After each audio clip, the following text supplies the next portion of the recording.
Hey everybody, it's Andre with the Eaglesoft Field Guide, and I'm here with two friends, a new friend and an old friend, Dimitri and Caden. And I was talking to Dimitri about, I'm always looking for how to make my job easier. And one of the things that I don't do, I don't even touch, is the idea of medical billing when it comes to dental procedures.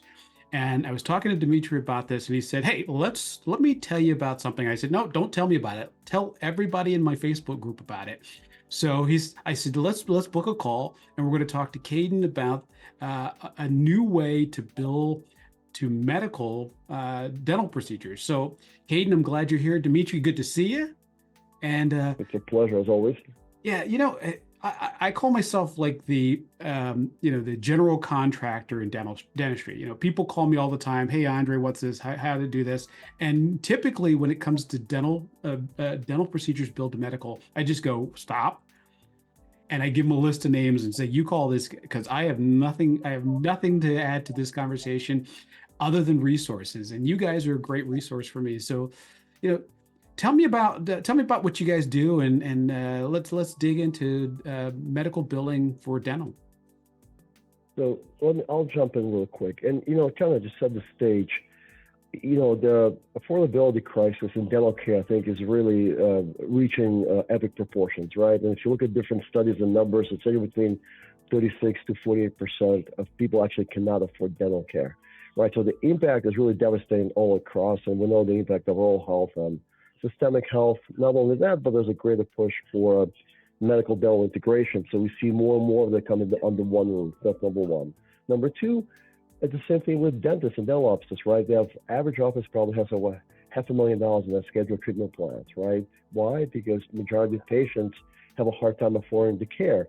So by identifying other avenues for them to do that, this is where medical billing comes in. And I will let Caden kind of talk about what DevDent does, how effective that is, and why so many people in dental offices struggle today when they try to do it on their own. So without further ado, Caden, let's maybe jump in and take through some of the PowerPoint presentation you have, and then maybe the demo itself. Yeah, definitely. I'd be happy to. I'm actually going to share my screen real quick, Andre and Dimitri. I have a few things I'm going to touch on. It'll let me do it here. There we go. I'm gonna pop through a quick slide deck real fast just to cover a few key topics that can really help conceptualize medical billing and how DevDent leaves an impact on medical billing for dental practices. Now, I want to start off by touching on a couple quick things. So DevDent is kind of our headlining brand there that we operate under. That's where we go out, we offer education to different practices. We really try to elevate dentistry under that brand and really bring dentistry into the medical world. That's a key thing that we're looking to do at all times. So when you come across DevDent, that's what that is. Now, some of the other things I'm going to touch on today, we're going to dive into our Imagine software. And so that is part of DevDent, but it does have a different logo, different name associated with it. But our software is there's two aspects of it. There's one that's purely medical billing, and then there's another one that's for dental sleep medicine, but it directly integrates into the medical billing platform. Okay. And so today we're really going to focus on the medical billing side of things. But that sleep platform is really powerful in some of its functionalities that I'll allude to in a little bit here. And then we also have Ripple. Ripple is a series of oral appliances as well as nasal dilators. We're specifically proud of those ones because unlike some of the other oral appliances on the market today, it does not advance the mandible and cause additional discomfort to the TMJ. Okay, so that's kind of the really quick run view of that. Now, our whole goal is to create and provide as much simplicity to the medical billing process as possible. There are a lot of nuances to it when you compare it side by side with dental. And so our goal is to make it as simple as possible for folks to dive into. And we really come in with a hand-holding technique to make sure that practices can be successful with this right out the gates. Now, as Dimitri touched on already, it really comes down to creating that dental care affordability, ensuring that out of the many people that you see walking down the street each and every day, that they can actually afford the dental care that's coming or that's daunting at them, and they're in a place that they have an alternative measure. So obviously right now we have these practices that are heavy on fee for service or PPOs. They may offer financing options, but through offering medical billing, it's a whole other avenue that we can go down. Now, the nice thing about this avenue is it typically offers better coverage for the patient as well as more production for the practice. So it's rare to have those win-win opportunities, and that's exactly what you can achieve with medical billing. Now, one of the things that we get asked all the time, Andre, is what can you bill for? It's the number one thing. Every time I get on a call with a practice that's interested, it's always what can I bill for, right? I do these procedures, and I always have to kind of have people pump the brakes because it's not about what you can bill for. Now, are there certain circumstances where that's really helpful to know? Yeah, of course it is. There's things that are more likely going to make sense to bill for than others. But it really comes down to the why. And I can't emphasize that enough. When we're focusing on the why we're billing medical, that's where we have the real power involved with it, right? You look at situations where maybe a patient falls, and I'm going to just be drastic and sorry, maybe dramatic is a better term here. Maybe a patient's walking down the road, they fall and they smash their face on the sidewalk and all their teeth fall out. That's a great reason to bill medical, right? That trauma case. Maybe you have patients that are dealing with chronic illnesses or any sort of chronic medical condition, or just have a one-off medical condition that has somehow made it to where the mouth is hurting the body or the body hurting the mouth. That's how we prove our medical necessity. I know that seems like we're oversimplifying it, but it really is that straightforward as long as we can prove that and tell that story through our notes, right? Now, that being said, like I said, there are some codes and procedures that are going to be more commonly seen than others, just because of the nature of what could be medically involved around them. You're not going to see as much simple drill and fill dentistry in this area as you will some more specific things like extractions, implants, and just everything you see on the list here. This gets very popular with super GP offices. They're doing more than just the everyday drill and fill. Super popular with folks that are regularly treating SRP and hygiene. You take a patient with hypertension, it's a great candidate for medical billing when it comes to SRP. It's all over the board. Your perio offices, your endodontics, your oral surgeons. I mean, all of it can be encompassed within here, including even pedodontics. We get a lot of questions about that. There's a lot of great cases for pedodontics as well. And it all, like you said, it all sort of rolls back to the why. Exactly. Yeah. Cool. Yeah.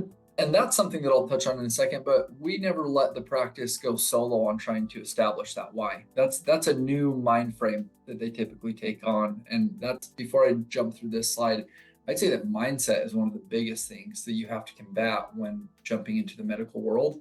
It's done differently, right? When we're bringing dentistry into the middle of medicine, we have to take the approach of, maybe same-day treatment isn't the perfect way to do it. Maybe allowing patients to go through a more guided process, just like they would with their primary care provider or their gastroenterologist, it's going to look a little bit different, right? But what comes with that is the really great increase on production for medical payouts, as well as better care for the, or not care, but better care affordability for the patients.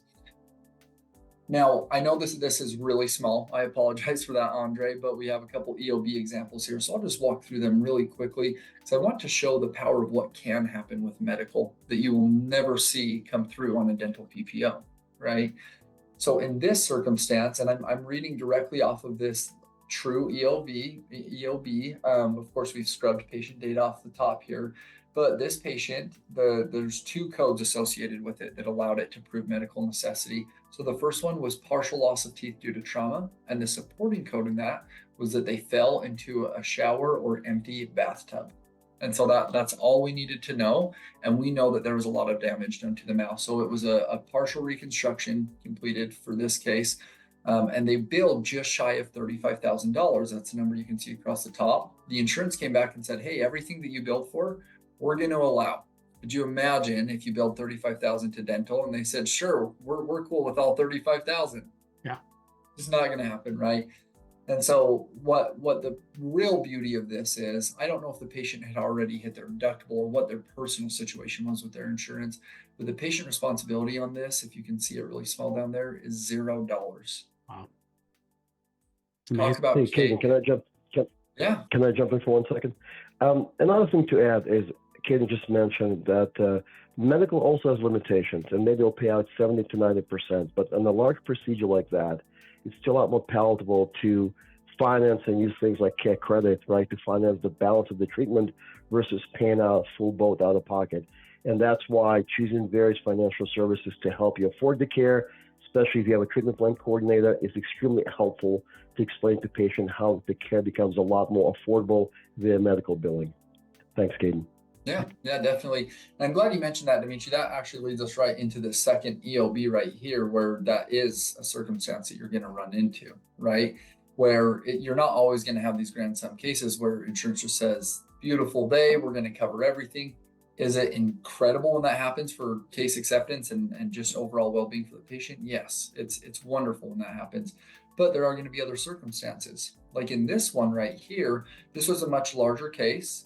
So the practice billed just shy of $103,000. Now, I don't know about you. It's very rare that I ever come across a practice that has ever even attempted something like that, right?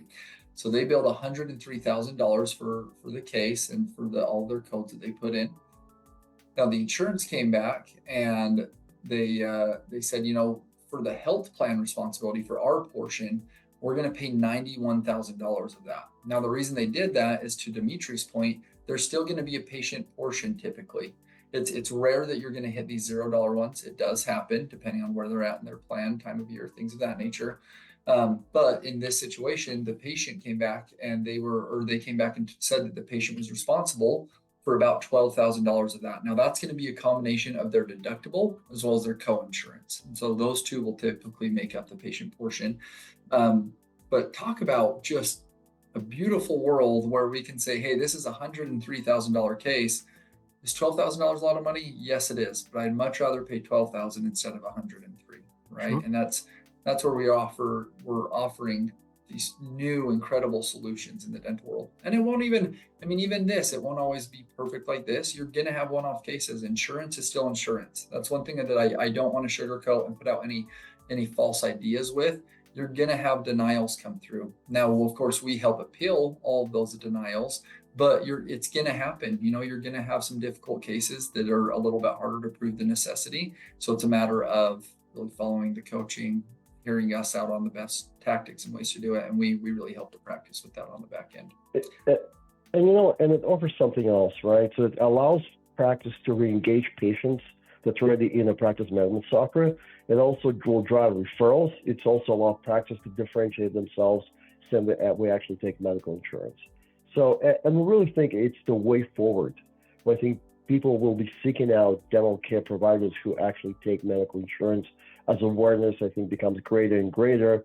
And actually, to help that, we co-authored an article in Dental Economics, which talks to bridging the gap of affordability crisis in dental care, and how medical insurance can bridge that gap. So it's actually dropping this month, and it'll be online. So if your Facebook members can take a look, I think they'll appreciate that as well. Yeah, I'll make sure that we put a link to the article, in the show notes here.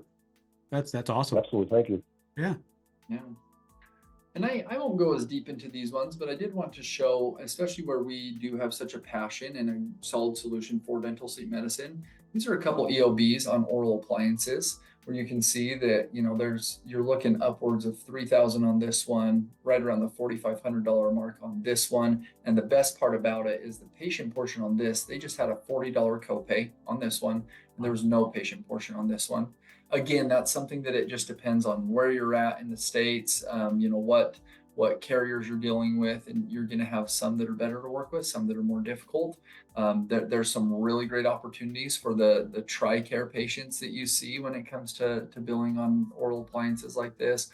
But across the board, it's just so worth it to at least try and really get an understanding of how it looks in your area. There's always going to be a benefit, and then it'll just fluctuate on how much of a benefit it is.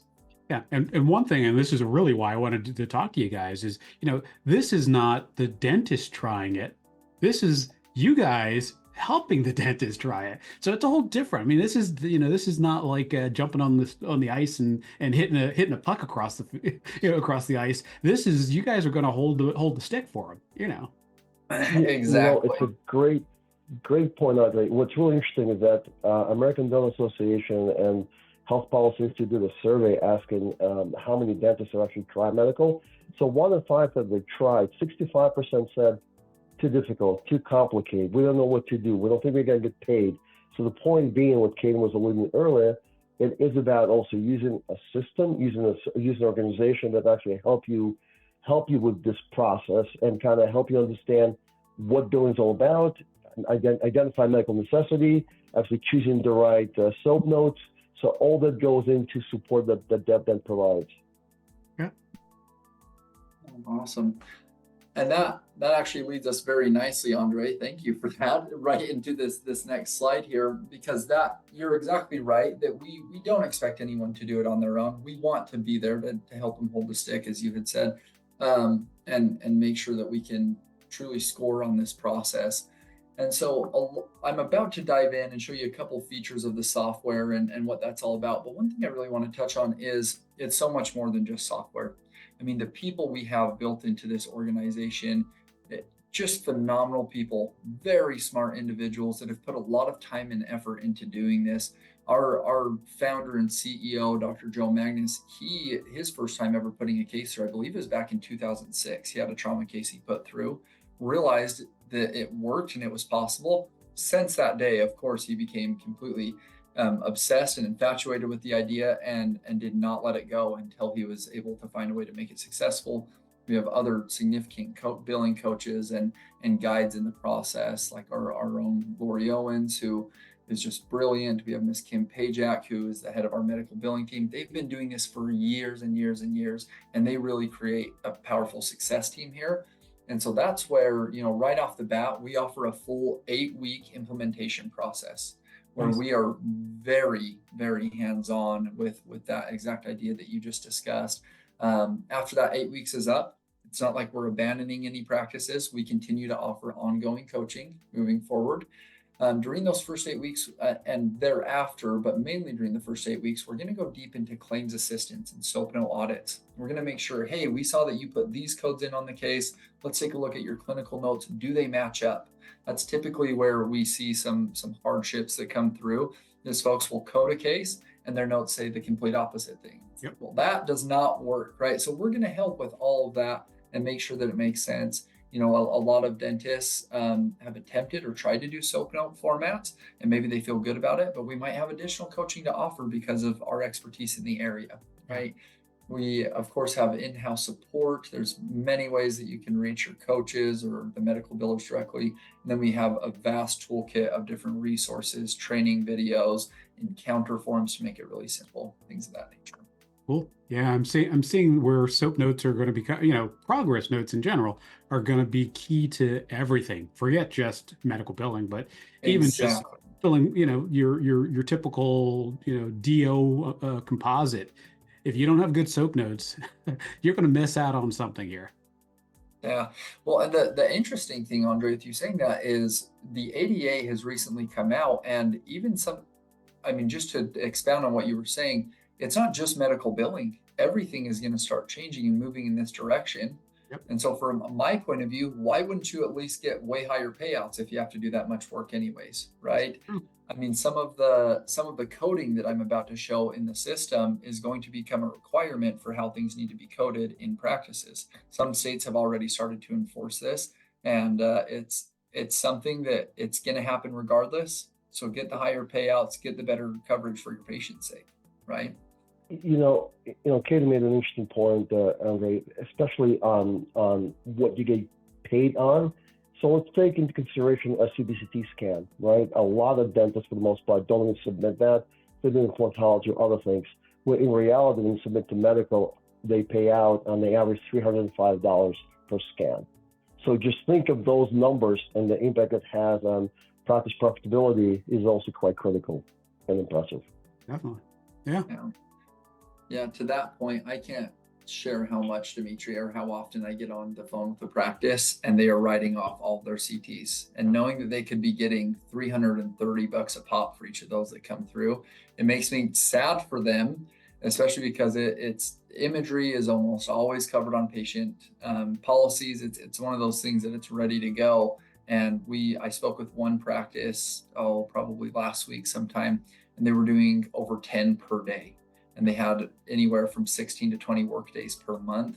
And I just started doing the math on that potential $330 payout. And I mean, close to $50,000 some months that they're walking away from just by writing it off and not billing it to medical, Sure. right? Now, I won't read through all of these right now because I'd rather show it to you live, Andre, but a few things I want to point out is we are completely cloud-based. So anywhere that folks have internet access and a web browser, they can log into our software and be able to work on cases. If you have, remote employees that are just doing billing from the practice, anything like that, it's available to them. We do remain very secure and HIPAA compliant in all that we do around here. And then I also want to touch on per license, we offer unlimited users. I know that some people try like per seat models and things of that nature. We just have our license per tax ID is the way that we operate because of the way that medical billing has to be done based off of NPI matched up with a specific tax ID. So that's kind of the process there. That's good. Now I am going to go jump into our software and show you what that's all about. Do you have any questions before that, Andre, or any other thoughts, Dimitri? No, I think this is perfect. Let's show how simple it is, how easy it is to really use the software. It's very intuitive, and take it away. Yeah, awesome.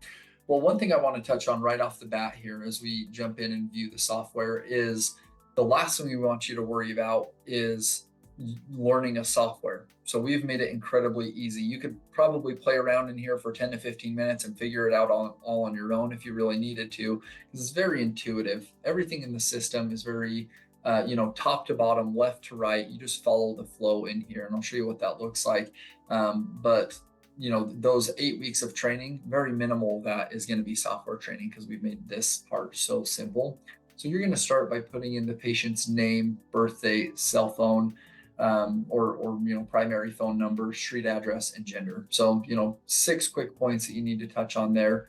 And then from there, we're going to go to the next tab over, and we're going to put in the subscriber ID number, pick their carrier from a drop down, and then upload a copy of their insurance ID card, their medical insurance ID card. And that's all you need. That is the whole process that you have to have that foundation to get started with medical billing. So next we're going to go over to our billing tab. And within this tab, this is where we can go in and create a new case. Now, when I refer to a new case, Andre, we're going to be talking about verification of benefits, going through pre-authorization, gap exception, which I'll touch on in a second here. That's a little bit newer to the dental world, and then claims as well. Okay. So first and foremost, we'll go through a verification of benefit.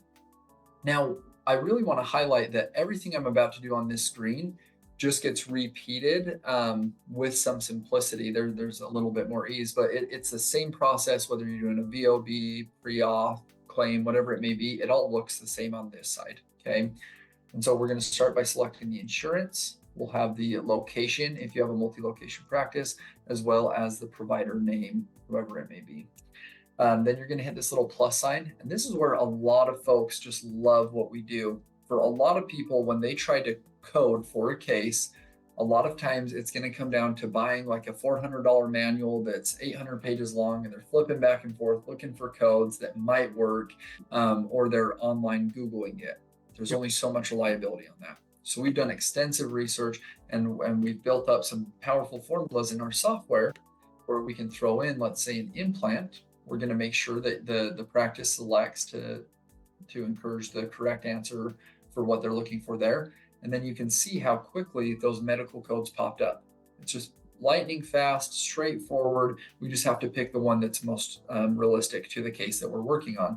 So in this case, let's say we're doing 4 or more implants. We're going to select that.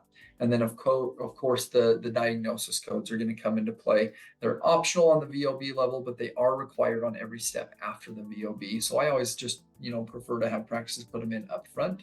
So the nice thing is with this little button here, you can select that, and we're going to provide the most common diagnosis codes for that medical code. That is where we're going to take away a lot of the heartache. We're going to supply you with that primary code. The only thing that we can't supply is what happened afterward, right? We don't know if the patient fell and hit their face because of trauma, or what medical condition they might have that caused an increased sense of periodontal disease, whatever it may be. So I'm just going to select for this case trauma, and then you can continue on adding up to 12 different codes in this to complete your case. Okay, and we'll call and get the VOB completed on that. From here, you would hit next, and then you're going to see a checklist of things that need to be uploaded. Of course, we already uploaded a copy of the insurance ID card, but on a pre-auth, it might include clinical notes that are going to be required for that in the claim. We'll also encourage you to upload any images that will help with the process. If there's referral letters from other providers, things of that nature, that's very straightforward, that we literally and physically can't get for you. Okay. Now, once you give us that base information going into it, if they hit this create VOB button right here, we're off to the races. That sends a notification over to us, and then our team will do a live verification call with the carriers. So we're not leaving it to digital verification alone. We'll always check the abilities of the world, but we're going to call the carrier live and get that really detailed information about where the patient's at, so you can do the right planning with them. Neat. Now, going over to this next tab here, I have a completed VOB just so folks can see what that looks like, so they know the value of what we're putting in and into the system and they're getting out of it. Across the top here, we have the general information about the policy. We'd be able to go in and we would highlight for them when that renewal month was going to hit, so they can make plans around that. Here's the information, like I mentioned, the live verification call. You're going to see the plan type, whichever one it may be, as well as if there is in and out of network benefits on the policy and where the patient lies financially with those benefits, so we can plan for them, right? Now, that is going to be a super important thing to see here. You're also going to see your co-insurance amounts for in and out of network.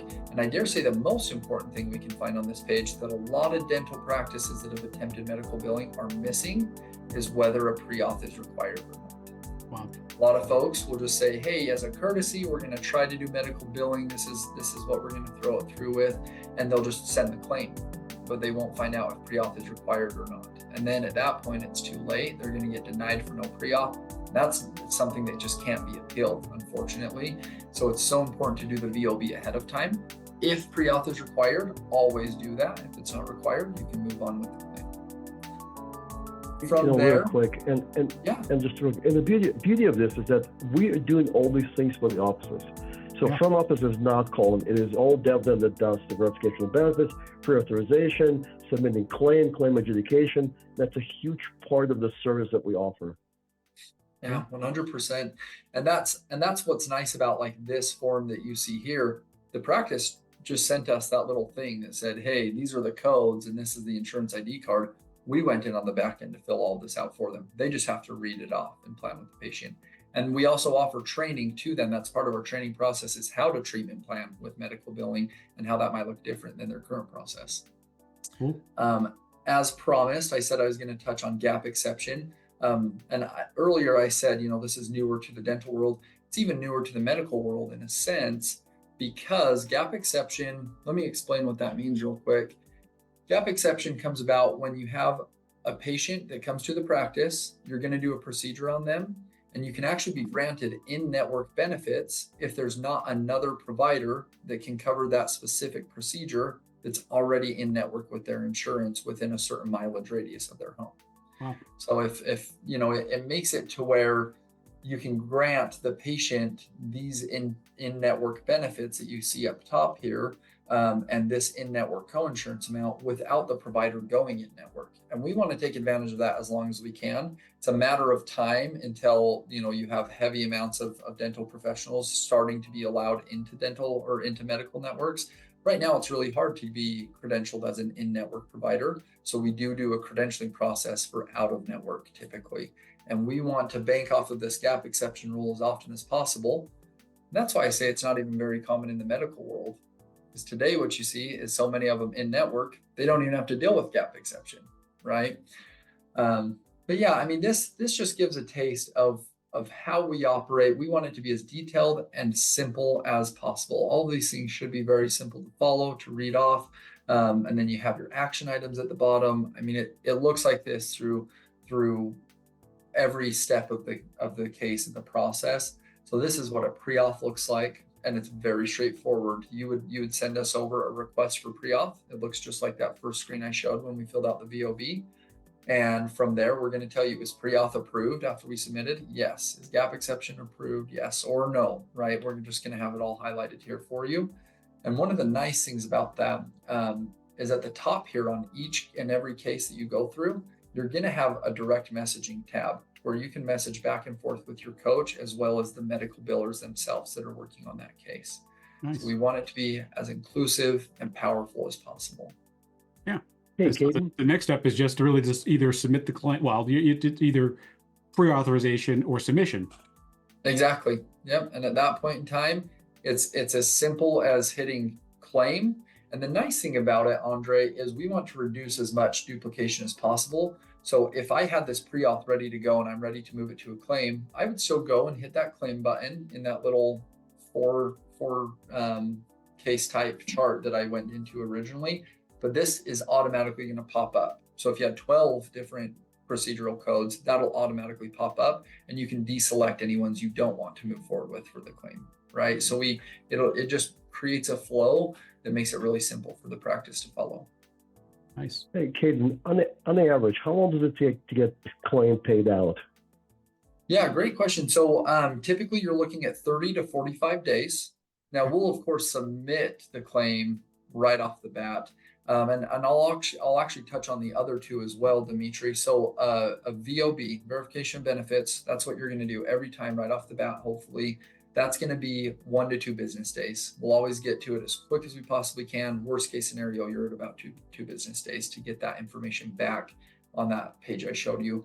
From there, it'll tell you if pre-authorization is required or not. If it's not required, you can jump straight to the claim, or you might have to go through a pre-authorization. Once that pre-authorization is submitted to us, that request for it, we have it out to the carriers within the first 24 hours in the way that the carriers require.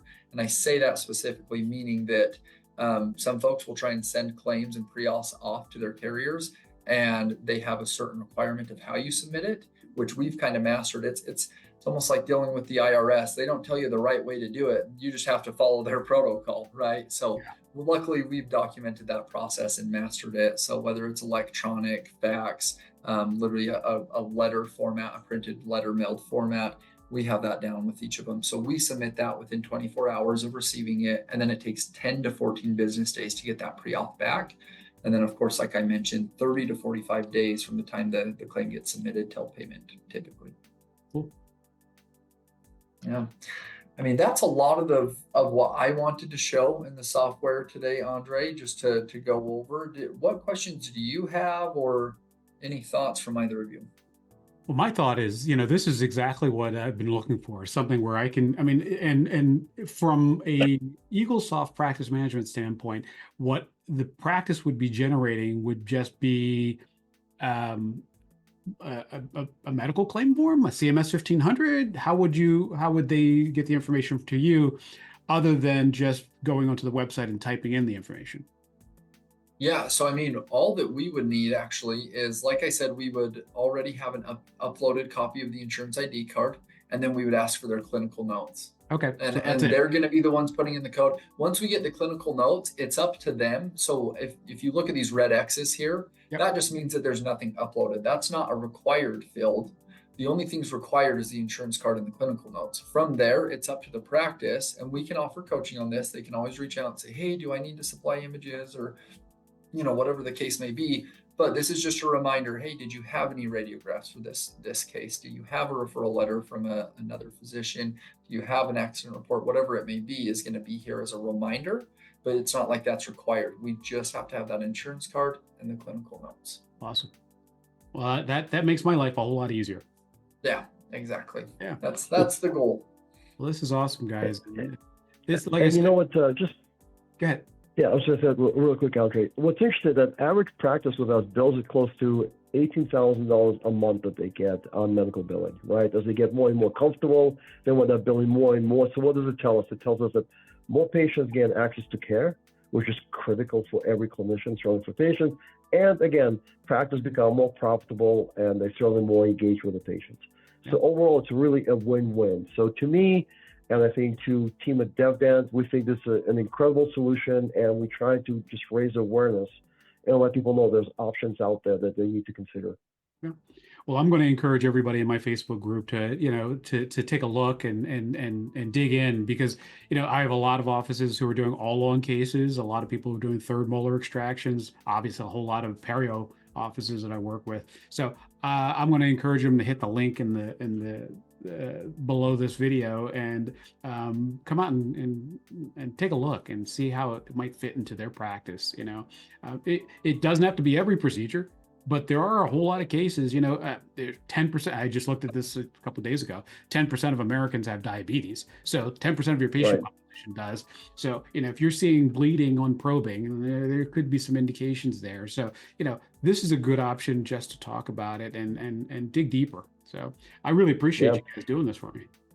Yeah, definitely. No, thanks so much. It's fantastic. It was great. Thank you for the opportunity, and we're looking to stay connected. All right, guys. I'll talk to you soon. Thanks for everything. All right. Thank you.